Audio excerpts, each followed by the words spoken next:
你这个人啊，虽然是劣迹斑斑，但这个胆子确实不小。与人见面，身边也没个护卫，就不怕被人暗杀吗？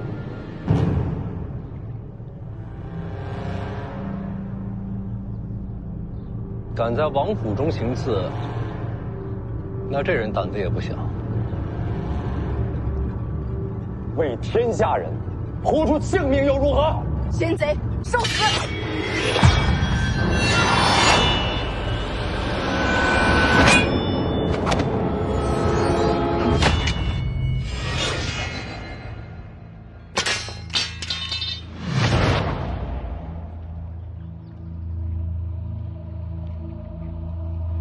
你这不是执法，的确不是，也不是剑法。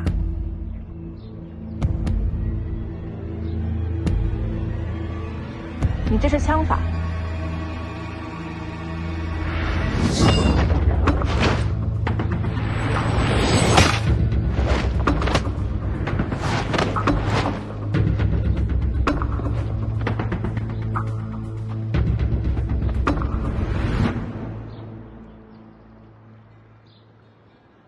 我一直怀疑徐骁在我身边藏了高手，第一个怀疑的就是你。你带他们进府，就是为了用他的剑试探我。身边人嘛，总得知根知底啊。万一我要是不会武呢？我那么聪明，怎么可能猜错呢？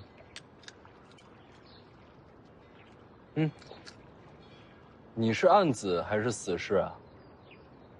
为何不问王爷？问了就没意思了。他藏在我身边的人，要自己找出来才有趣。哦，这次还得感谢二位啊。行刺是我一人的事，跟林太华无关。哦，是吗？林太华，他说行刺是他一个人的安排，跟你没关系，是真的吗？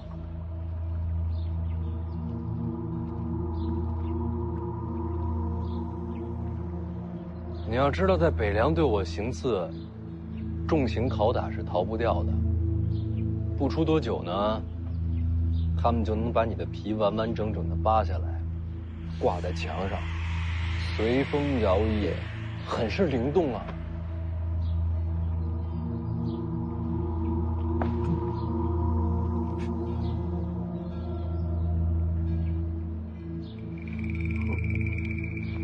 所以你最好想清楚，再回答我的问题。确实和我没有关系，是吗？真的，世子可以细查。我是在北上的路上才认识这个房姑娘的，真正的萍水相逢。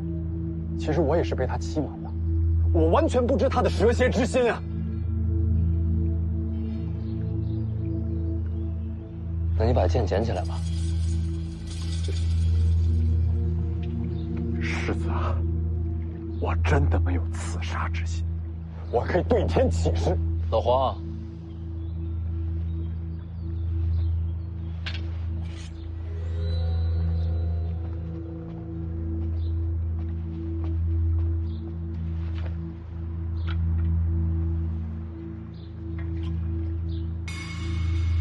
居然欺瞒当朝探花，何其恶毒啊！是啊，这个女人阴险恶毒。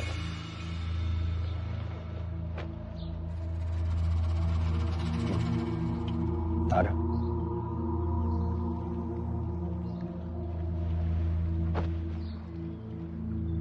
我真的没有刺杀之心。我不是让你拿他刺我，我让你杀他。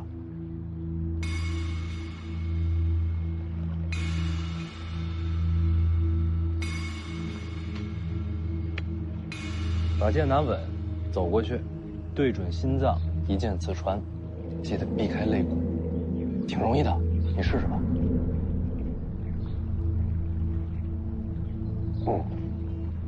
人皮风干之后，挂在墙上，真的很好看。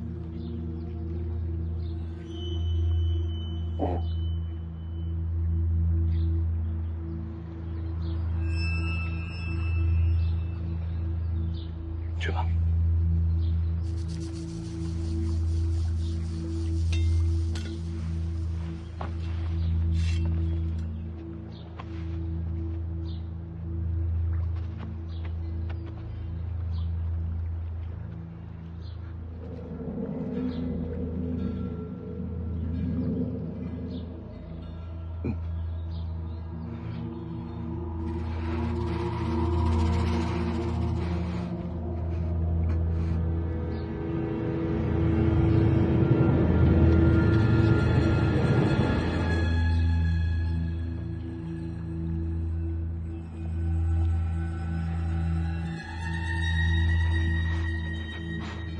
是我骗了你，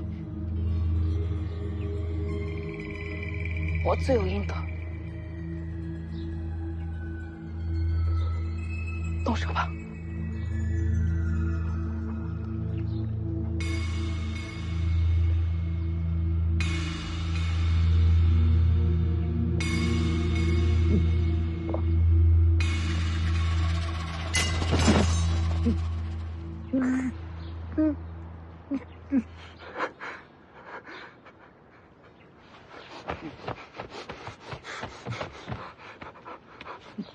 师祖，我错了，我糊涂，我书读到狗肚子里去了。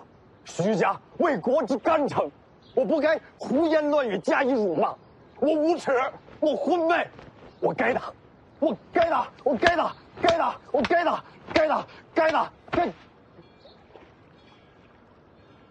不敢杀人，读书人嘛，可以理解的。多谢师子体谅。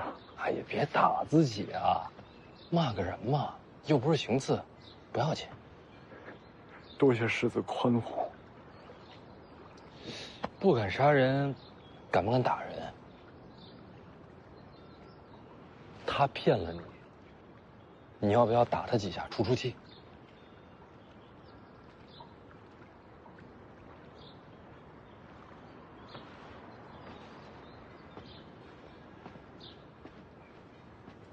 也可以骂几句。那骂完之后，还用打吗？随你喽。你这个妖女，竟然居心叵测！林某涉世未深，竟被他欺瞒。你一路之上还多次诋毁师子，才让我心生误会。你简直是！这种时候都不会骂娘啊？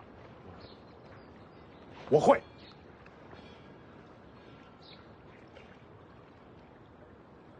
汝之娘亲，不识育人乎？行了，好。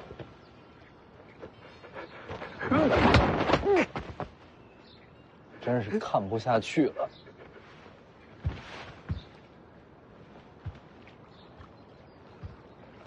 这男人刚才所言所行你都看见了，心里怨不怨他？是我骗了他，要打要骂，也是理所应当。不冤。女人啊，男人啊，林桃啊，我现在相信你跟这次刺杀没有关系。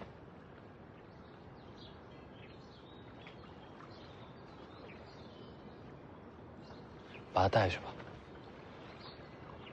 怎么了？你害怕你一走林桃花又刺杀我？没事的，去吧。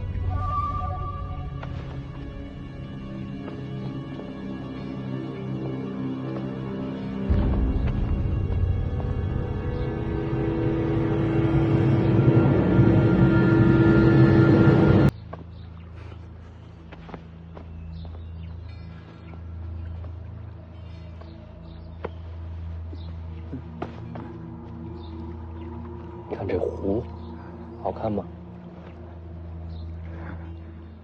山色如湖，云似镜霜，实为人间第一景色。现在不算好看，有鱼才好看。哎，鱼食呢？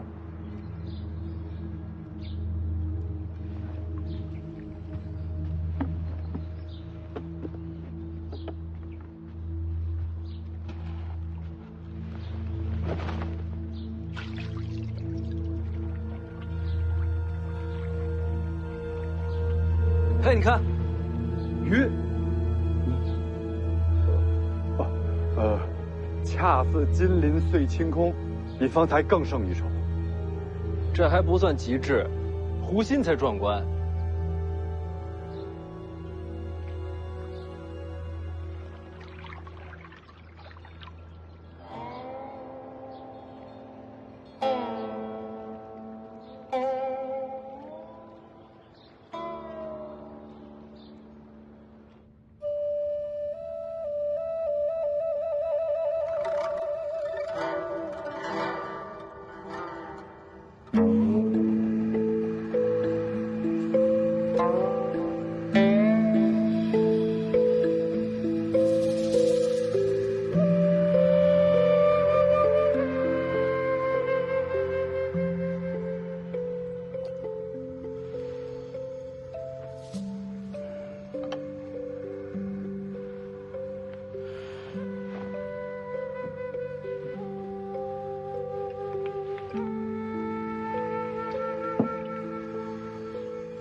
就这儿吧。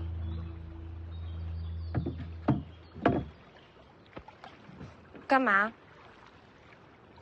把鱼食撒下去。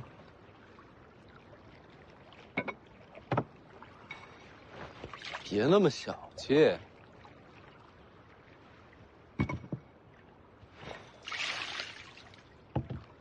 这才是最佳景色。林探花不看一眼？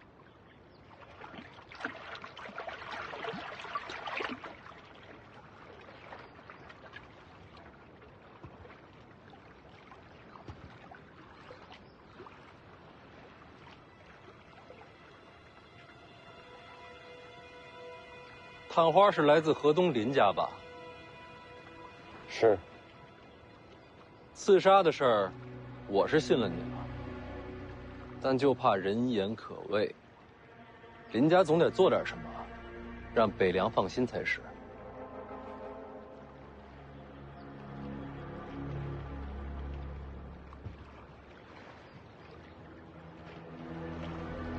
林探花。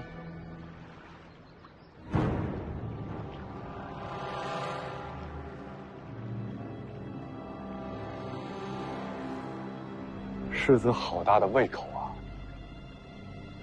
哟，怎么跟变了个人似的？千变万化，我还是我。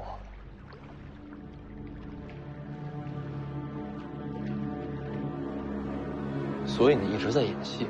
若非如此，世子怎会放心？世子若不放心，又怎会有如今单独相对的机会？你要杀我？是的。一开始就是为了杀你而来。那樊姑娘呢？真的是在路上遇到的，也算是天赐良机。她那一剑，才能消除你对我的戒心。你杀我又能怎样呢？你死，徐子王旗就不会有明天。就为了这，就为了这，读圣贤书，为天下人。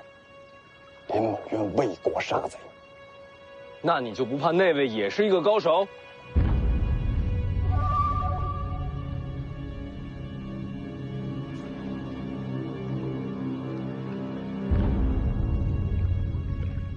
赌一把。你赌赢了，那丫头是个废物，杀了我你也活不了。为国而死，何惧之有？樊姑娘也会死，你带的这一行人全都会死。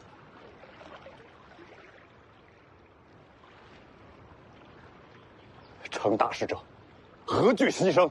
你牺牲他们，他们知道吗？去地府，我会向他们赔罪的。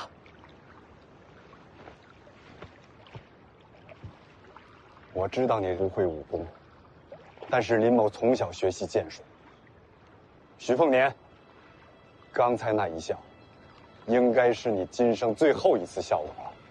我笑，是因为我终于想明白了3次刺杀之局的目的是什么，还有，到底是谁在背后操纵这一切？你胡说些什么？杀你并无人指使。做棋子的哪会知道棋手是谁啊？徐凤年，很遗憾，林某水性很好。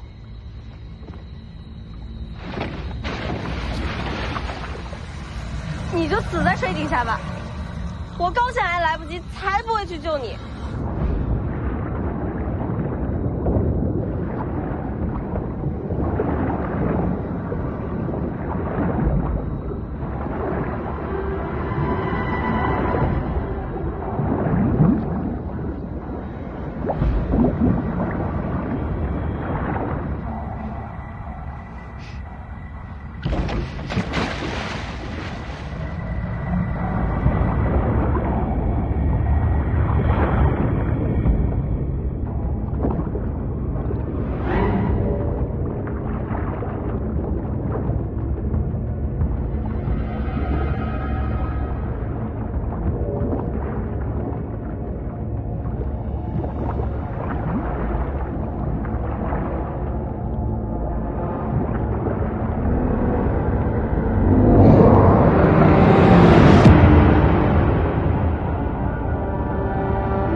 多谢你下来救我啊！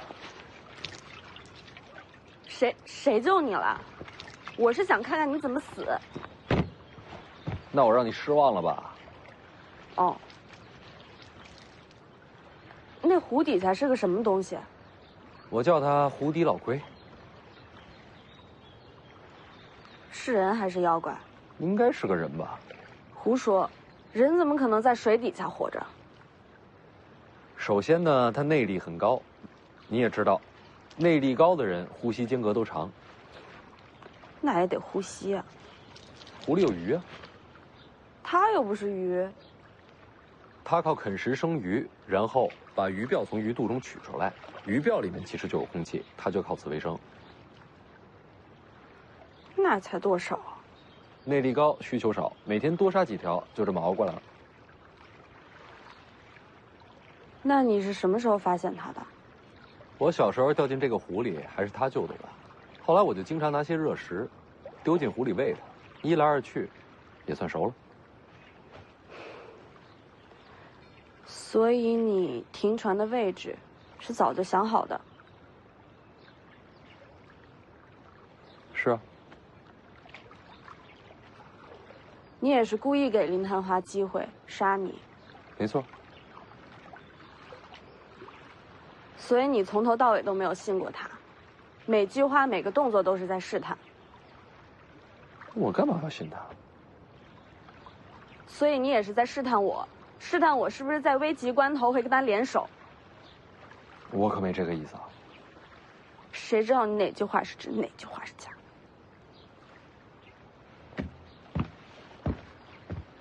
我徐凤年以娘亲的名义发誓，我绝没有试探江宁的意思。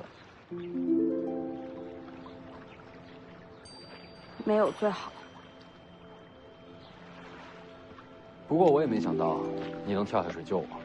我都说了我没有救你。你干嘛？衣服都湿透了，不难受吗？你别脱啦。那你把里边的留着。放心，我没那么无耻。已经很无耻。你呢？你不难受？我不难受，我好着呢。你胳膊都透了。哎，再看挖你眼睛。走吧。你自己走，我一会儿回去。你衣服都湿透了，一会儿被别人瞧见多不好啊。你走前面。后背好看吗？很丑。那你还看？我没看。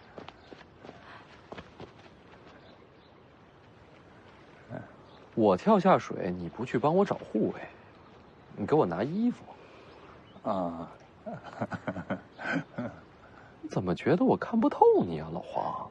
有什么看不透的？别聊了，行吗？再多聊一句，你猜我找着什么了？啊？哎，徐凤年，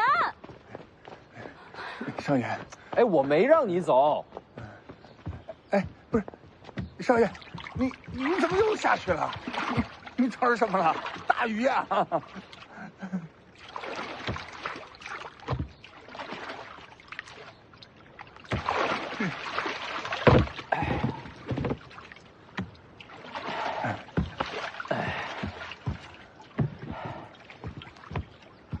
你看，我给你找回来了。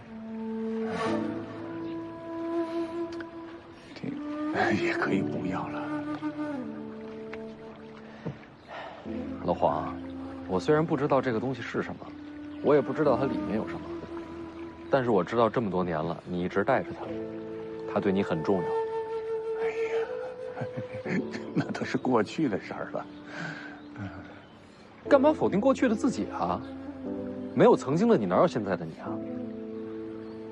不管怎么样，对我来说，你就是老黄。哪天这东西你要是真不想要了，你得正式告诉我一声。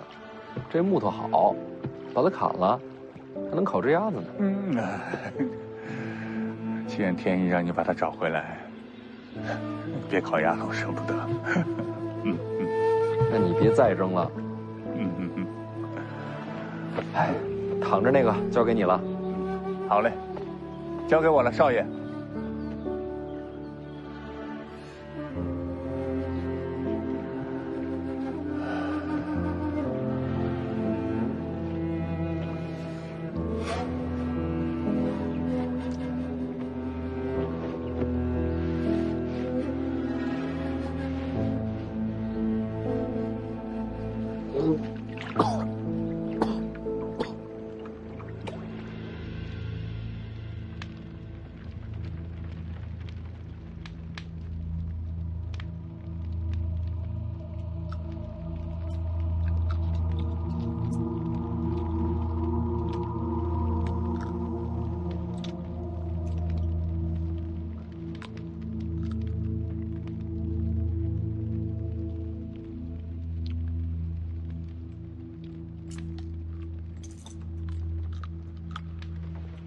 醒了。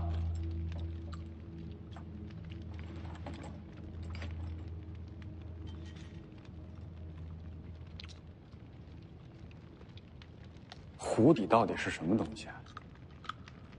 我家壶底，跟你没关系。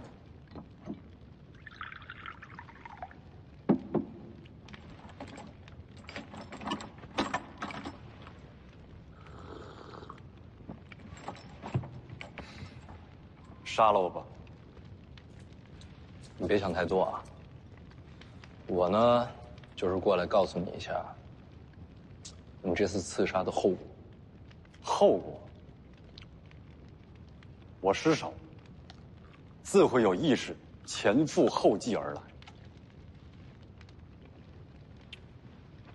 探花郎啊，林家完了。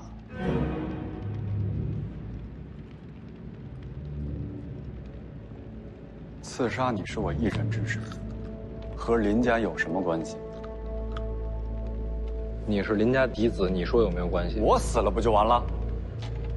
你别想着自尽啊！你死不死，结果都一样。不就是刺杀世子，顶多就是个砍头，怎么着也不可能株连家族的。那要是加上谋逆呢？什么谋逆？你们林家和亡国逆贼暗中勾结，不是为了谋逆，还能为什么？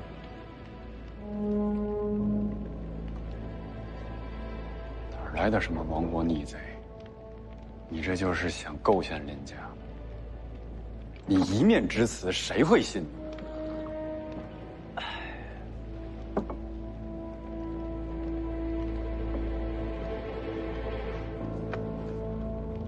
所以说呀，做人做事儿还是要小心一些，谨慎一些，免得做了灭门的棋子，自己还浑然不知。胡言乱语，就是想乱我分寸。信不信随你。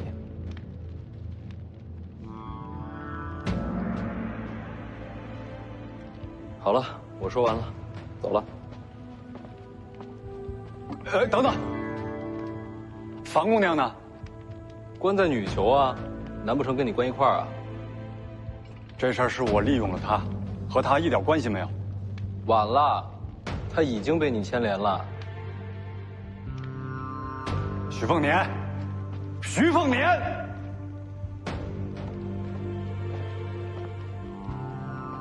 我知道你心中有大义，但你有没有想过，这可能是偏激？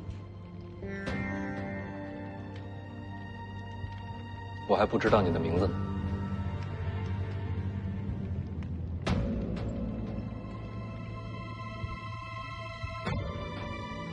算了，不重要了。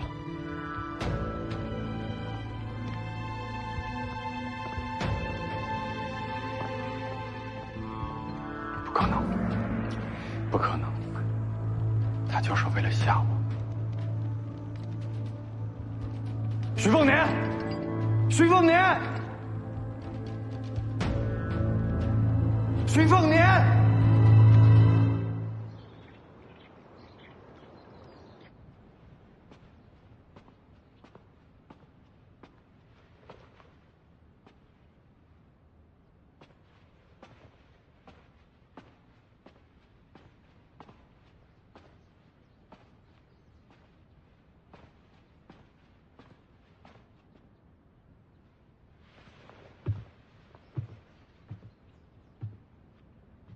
你怎么还在1楼啊？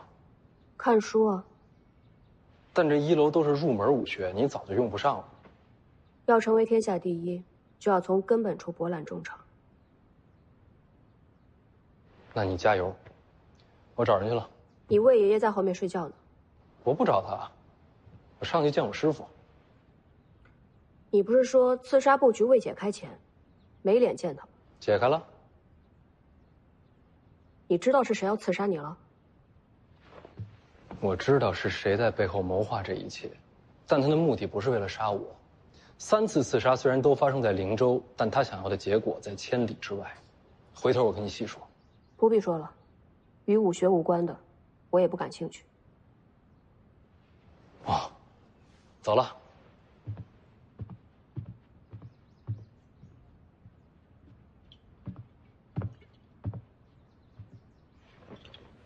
师傅，我回来了。啊。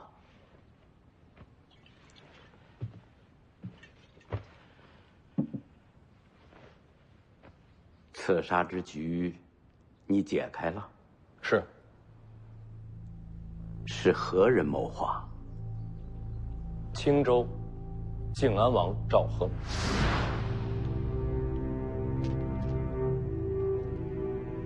说详细点儿。第一轮刺杀，楚国残兵集结，我相信这背后一定有靖安王背后推动。第二轮刺杀，于右威是楚国剑氏之女，把亡国复仇的戏份做足。取消灭楚，我不杀你杀谁？于右威就是被赵恒养在手里，等的就是今天。林探花是第三轮刺杀，也是最重要的一轮。他要杀我，是真的相信北凉误国，但这一切也少不了靖安王赵恒的暗中推动。证据呢？不会有证据，甚至林探花自己也不会知道。他想要杀我，是受了靖安王潜移默化的影响。你胡说些什么？杀你并无人指使。林探花一出手，所有人都会认为是林家与楚国老兵联手，这性质变成了谋逆。所以，林家完了。那靖安王赵恒推动这一切，又是为了什么呢？青州是防范我北凉的重镇，靖安王赵恒坐镇青州，掌控水师，也算是掐住了北凉的咽喉。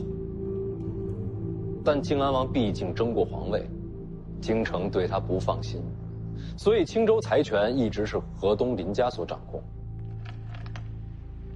三轮刺杀之后，林家陷入谋逆漩涡，无力回天。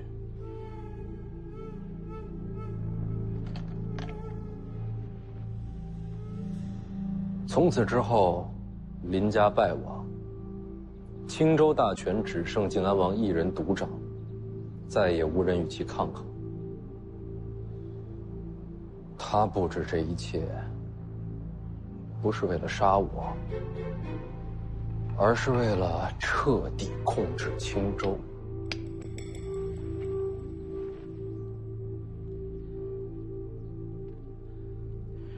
连环杀招，真正布局却在盘外。千里因果，无迹可寻。靖安王赵恒，好可怕的棋手。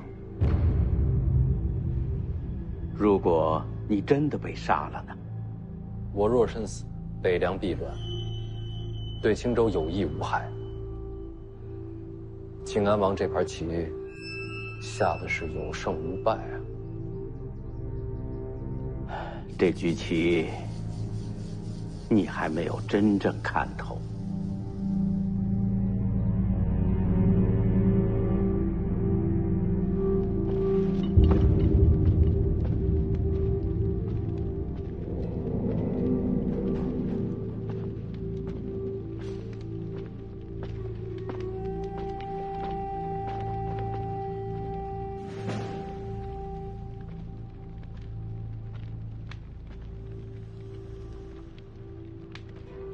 你是谁？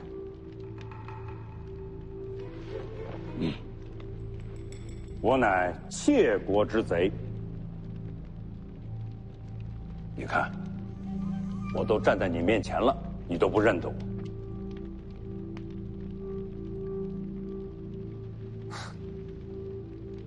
徐骁啊！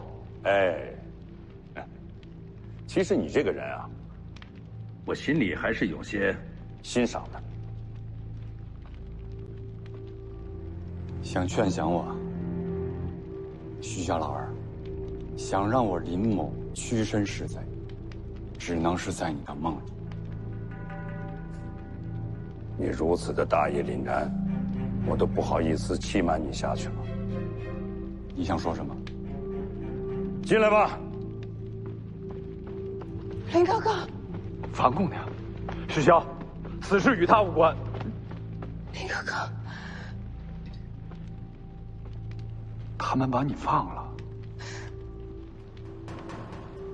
是我骗了你，你打我、骂我，都是理所应当。不远。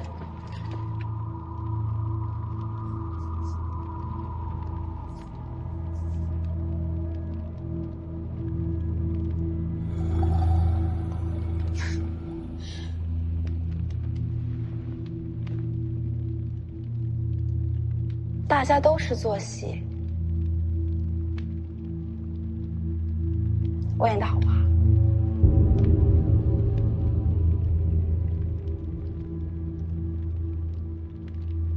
姓林的，你以为我和你真是偶遇吗？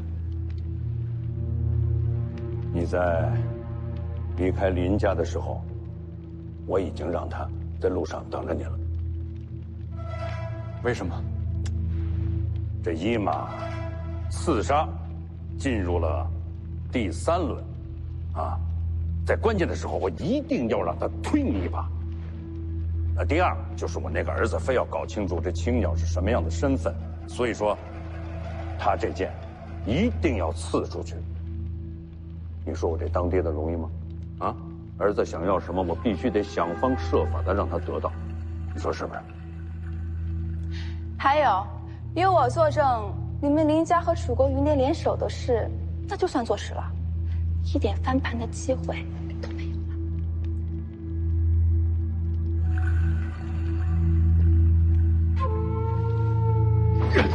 徐骁，许你个狗贼！哎，局役不完，给你个交代，也算是对你心中这份大义的敬重，啊。朱修，上主公，传信给王林泉，就说林家已经彻底完了，一定要让他一步步的毁掉林家的命脉。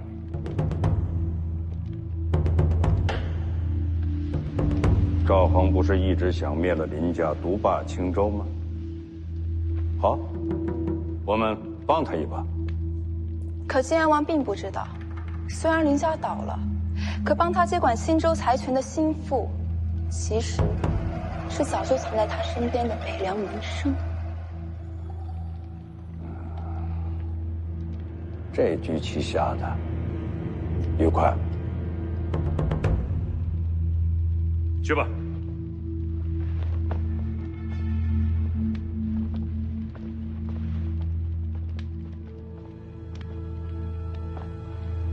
这整件事啊，我还真要谢谢你啊。你叫林是，算了，不重要了。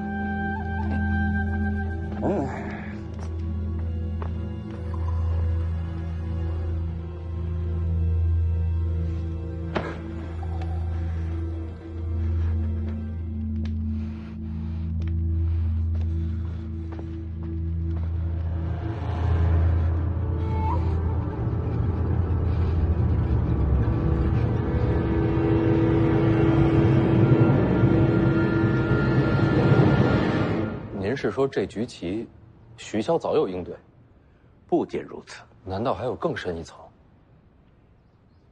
你要时刻记住，你要看的不仅仅是棋局，还要看棋手藏于心底的谋划。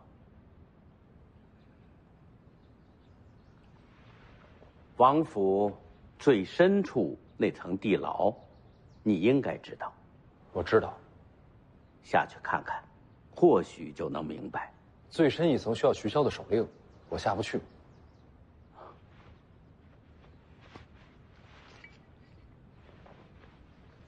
有这个就行。您到底让我下去看什么？还能看什么呀？当然是人。你认识的人。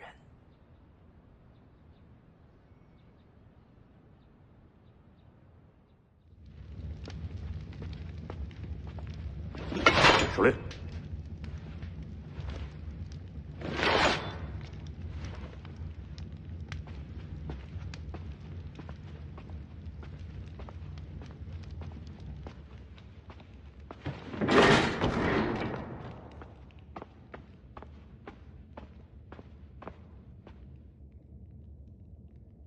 你怎么在这儿？世子莫非忘了，是您下的命令？来人，把这悖逆之徒给我押入大牢！可是我已经把你放了呀。世子怕是记错了吧？宁峨眉这人挺实在的，你找个理由把他给放了。你认识林探花吗？谁？你不认识。林家刺杀跟你没关系。于有为刺杀是你策划的。世子想要杀我，尽管动手便是，何必栽赃嫁祸？于有为也和你没关系。难道是灵州城外？不对，楚人刺杀那次还是多亏你主动赶到。这3次刺杀都跟你没关系，你为什么会在这儿？还是在地牢的最后一层？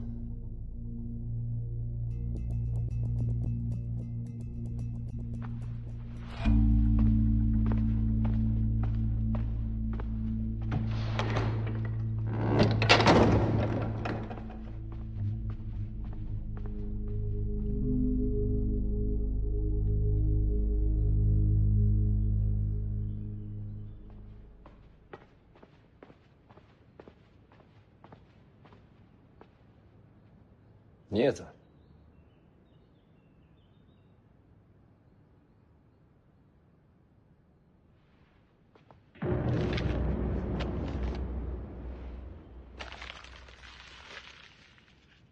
再挖深一点，啊？也好。你先下去。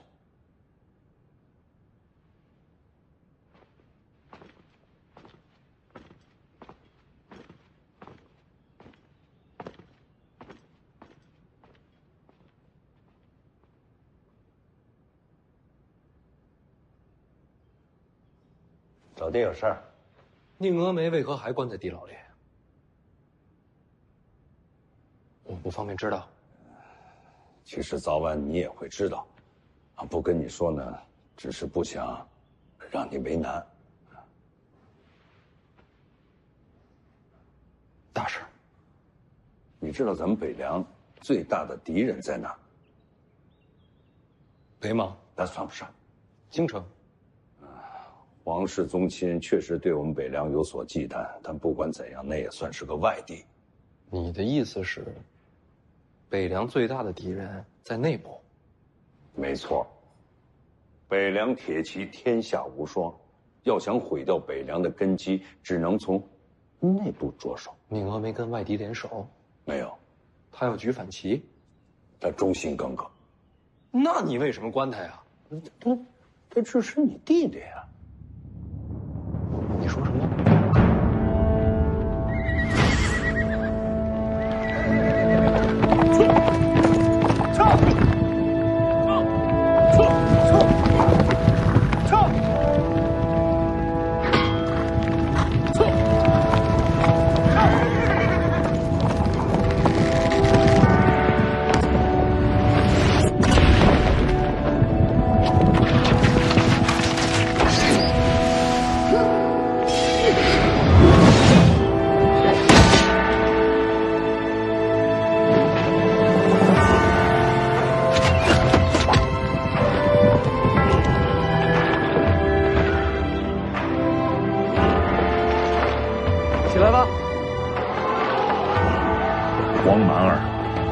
生神力，军中支持他的人可不少。那不是好事吗？甚至有人支持他接手兵权，执掌北凉。宁峨眉就是其中之一。所以你要亲手杀了他，稳定军心。就为了这个就要杀他？不是他们让你弟弟要接替你的位子，就交给他有什么不好？我也没想要啊。你知道他们为什么要支持你弟弟吗？你刚自己不是说了吗？黄蛮儿天生神力，但他的心智如同孩子一般。皇室觊觎，外敌不绝，你让你弟弟怎么接受这一局面啊？哎，支持他的人不知道这一点吗？他们为什么要选黄蛮儿？就是因为他心性天真，容易被掌控。如果你弟弟接手了北凉，他一定会成为那些野心家的棋子。到那一日，咱们徐家便万劫不复。宁峨眉不像是如此心机之人。他当然没有想过要控制你弟弟，他只不过是对黄蛮儿佩服而已。像他这样的军中之人，就是被那些人推到明面上的棋子。那背后真正想借此机会掌控北凉的人到底是谁？还在查，不急。你先把宁峨眉给杀了，也算是给他们敲一个警钟。杀宁峨眉总需要一个罪名，刺杀北凉世子啊！空口白话，无凭无据，谁会信？如此杀宁峨眉，只会军心大乱。谁说无凭无据了？你还记得第一轮刺杀，是有人把你的画像送到贼人的手里吗？画像的事，定会给你个交代。勾结外敌，其罪当诛。那画像真的是宁峨眉送出去的吗？是不是他，有那么重要吗？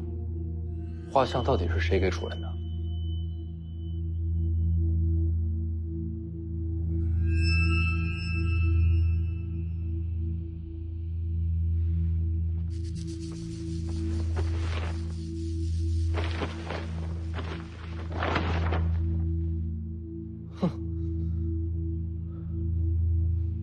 画像是你给他们的，你看，哎，你看是不是？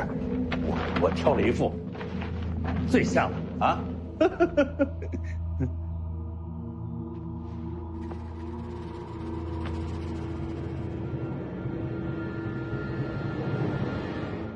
靖安王策划刺杀是为了青州财权，而你将计就计是为了铲除异己。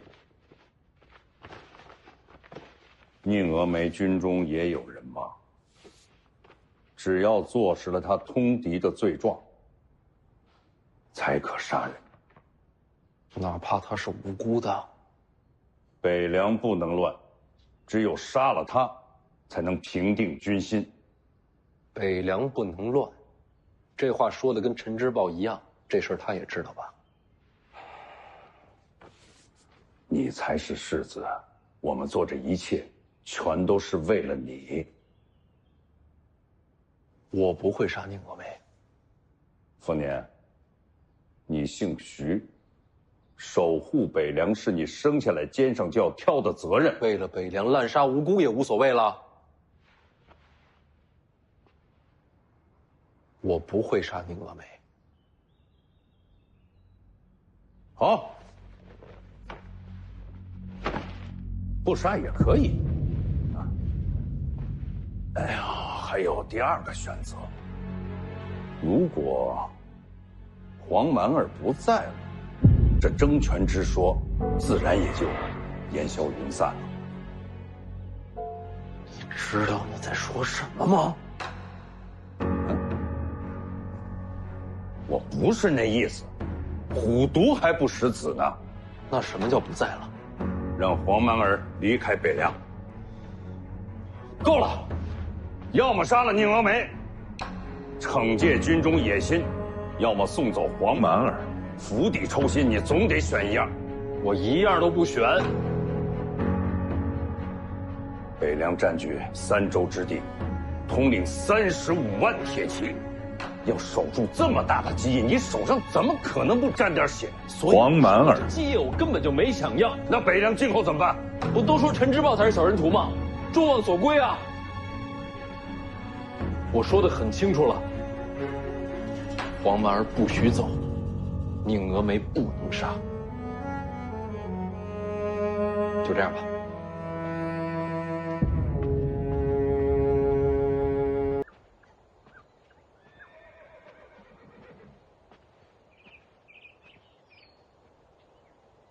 干嘛？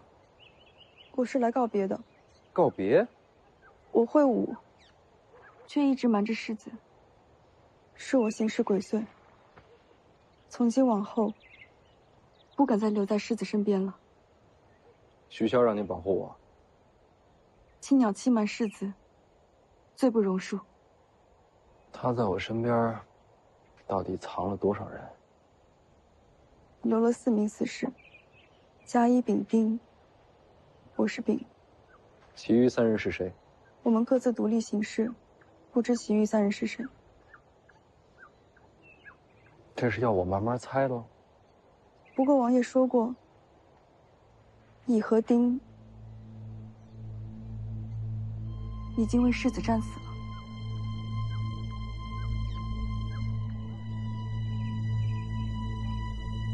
已经死了2个，可我连他们的名字都不知道。还有一个甲，难道是红薯？我不知道。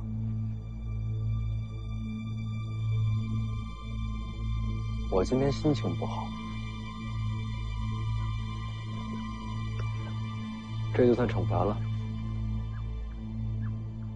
院里那么多事儿，别老想着跑，进屋干活。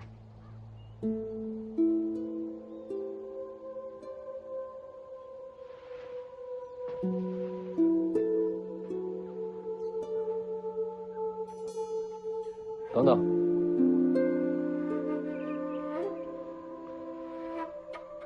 你记住，从现在起，你的身份就不再是死士，只是丫鬟，明白了吗？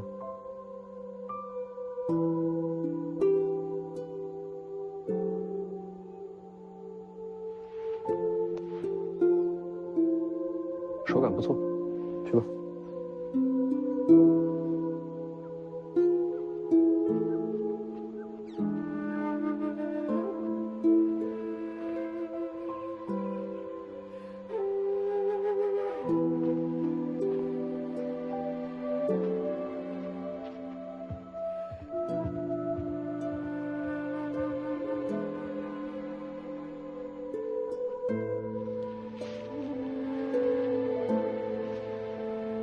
世子对你不错嘛，我还以为你铁定被赶走了呢。从今以后，我不是死士了，我是世子院里的丫鬟，青鸟。那么你呢？你为什么会出现在世子身边？你真正的身份到底是什么？你猜呀。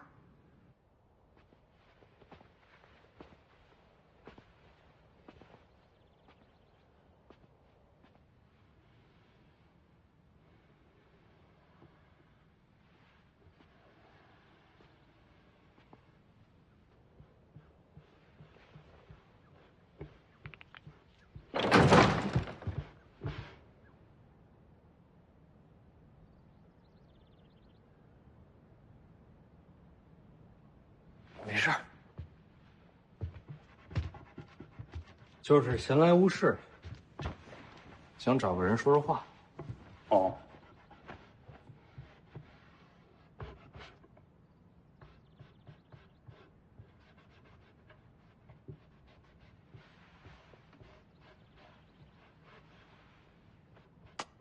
青鸟这个丫头，其实是我爹安排在我身边的死士。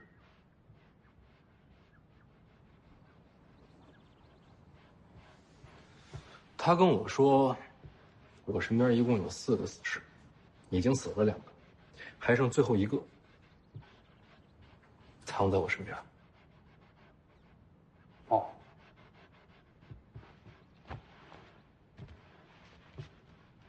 你会不会武功？会吧？那你就是藏在我身边这最后1个死士。我不是。我，驾，我确实不像。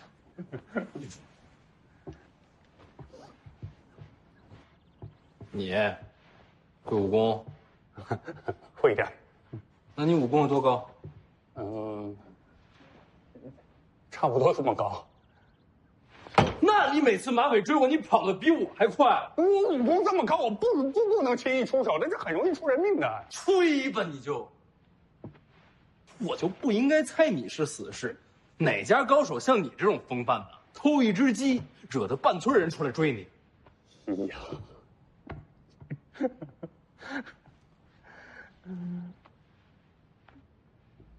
老黄啊，徐骁让我做个选择，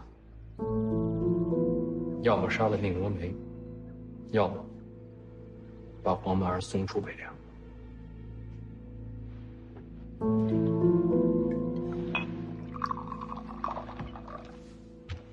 少爷，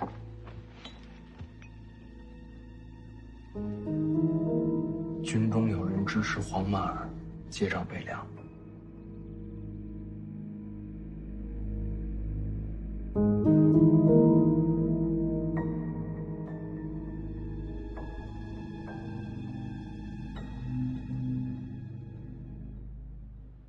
事情大概就是这样，连我都想不到，徐骁要把黄满儿送到哪儿去。我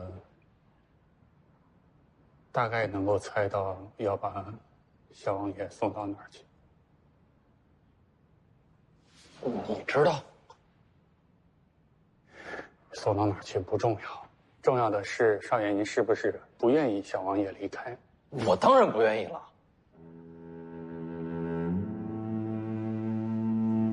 可是我不愿意有什么用呢？大姐、二姐走的时候，我也不愿意。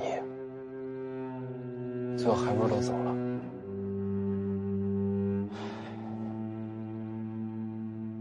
我就是个名不副实的世子。少爷，我这几天啊，一直在想我们这游历3年经过的事情。老黄是没用，但是也想能够帮到少爷。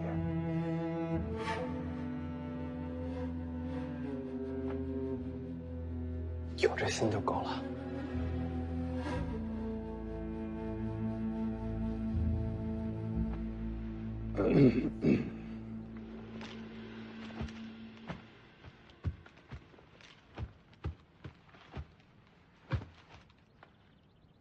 少爷知道胡地老魁吧？我当然知道。前一阵子林探花死杀，我求他出手来着。那少爷有没有想过把老魁给放出来呀？小时候就试过了，他那链子斩不断。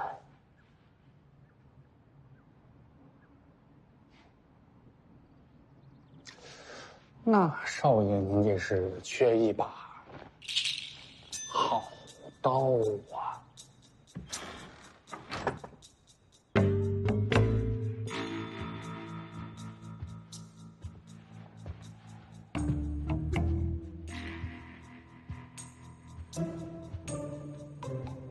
哎，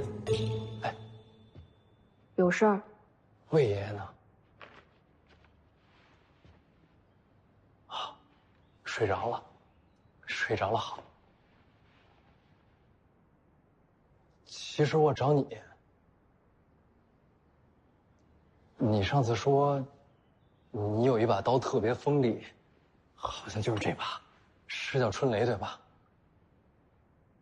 有话直接说。你能不能借我用用？就一会儿，马上还你。借刀做什么？外边那湖底下锁着一个不知道多少年月的老魁，我想借你的刀把他给放。为什么要把他放出来？我救了他，没准他能帮我。谁说的？老黄啊！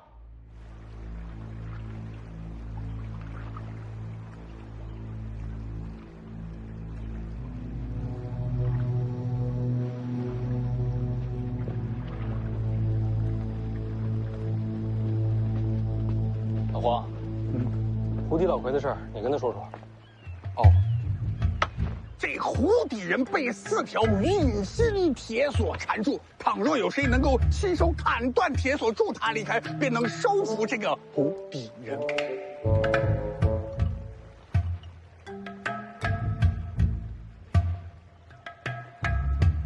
这你也信？试试嘛。你身边人还不够多吗？有些事儿，北凉王府的人未必帮我。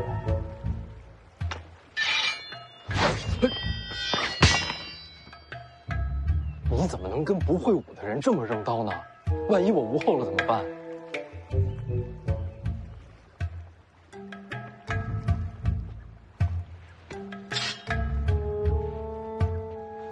那刀行吗？挺亮的，我觉得行。不亮的是木刀。要不你还我？啊，行，我下去了。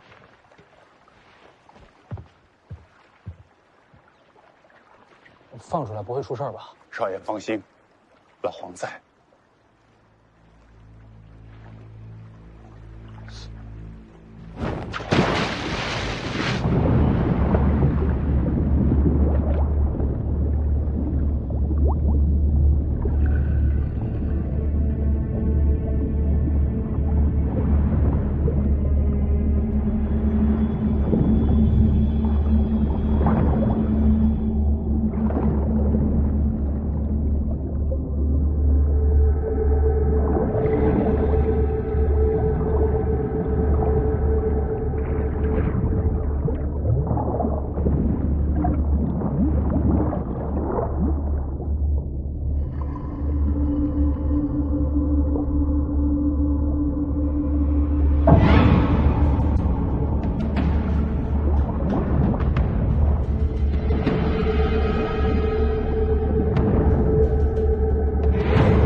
腰断了，哎呀！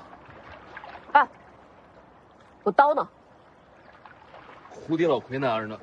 我看他的意思，他想自己砍开。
这事算成了吗？